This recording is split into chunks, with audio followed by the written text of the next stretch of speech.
So today we're actually going to be talking about a very upsetting case about a woman who was actually found deceased and dismembered.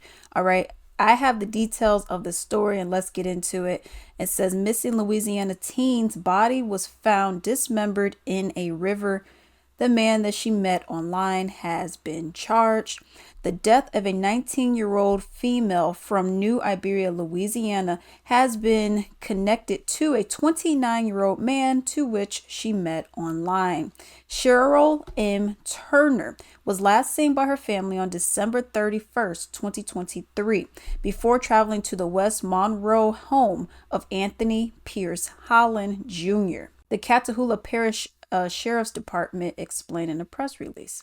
The two engaged in a romantic relationship over text. Okay, so that's how they met at first. It was online. We were going to meet in person eventually, but we're going to be texting now.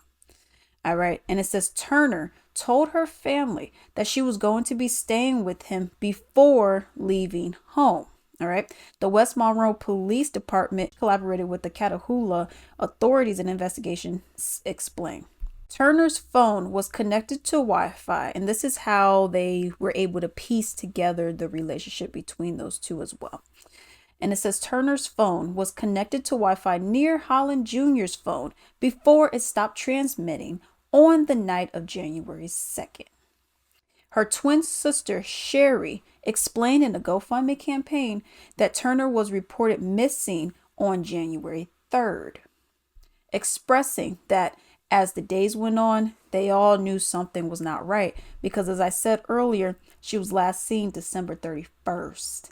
And then it's like no communication, no, hey, this guy's really nice. Hey, this guy's really fun. Nothing. It's just nothing at all. Cease of communication. Nearly 3 weeks later, on January 24th, the Catahoula Parish Sheriff's Office received a call about a body floating in the river. Deputies recovered the body and the remains were found to be only a torso, so obviously the body was dismembered. There was no head or extremities connected to the body. The remains were sent off for an autopsy, and the findings led to the case being listed as, of course, it's a homicide. With the help of a DNA sample from her twin sister, Sherry, the remains were identified, unfortunately, as Turner on February 23rd. Through forensic data and surveillance, Holland Jr. was named a suspect in the case, and the West Monroe Police Department executed a search warrant of his home on the 23rd of April. During the search warrant at Holland's home, forensic evidence of the crime of violence was obtained. During subsequent interviews with Holland, he actually admitted to killing her inside of his residence. Holland further stated he dismembered the body of Turner inside of his home. Holland stated he placed her dismembered remains into the body of water, the river that they found him.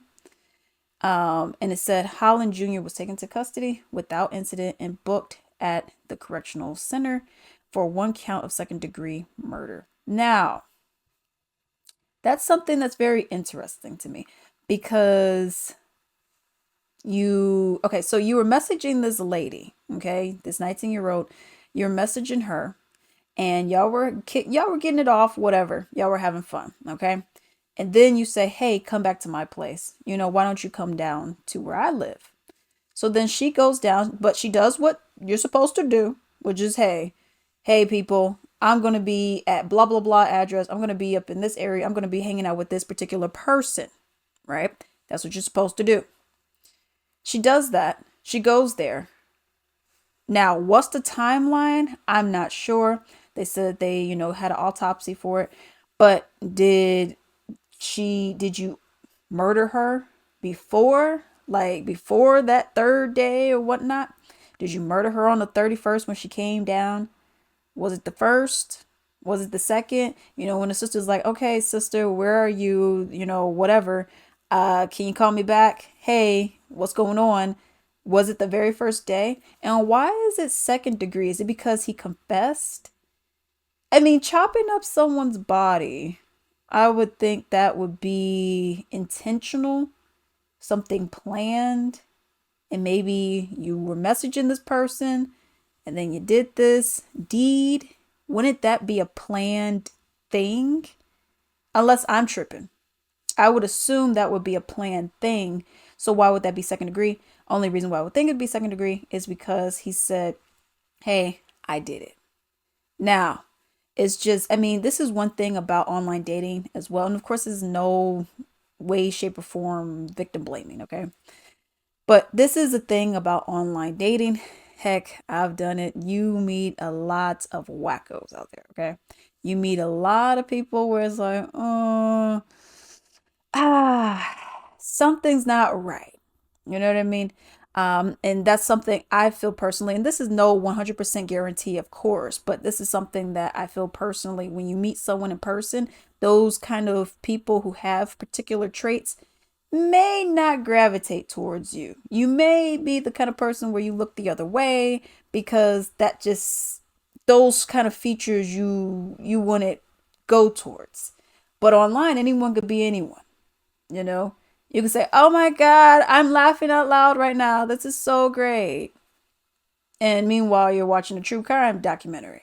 You know, it's like, are you really laughing out loud? Or are you just saying that you're laughing out loud, but you're not really doing that? You know what I mean? You could say anything. You could say, oh, I'm a handsome, whatever.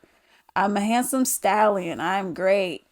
And it's like, not really, So that's one of the things. It's like having to be extra vigilant, having to be hyper aware when you are engaging in online activities such as this.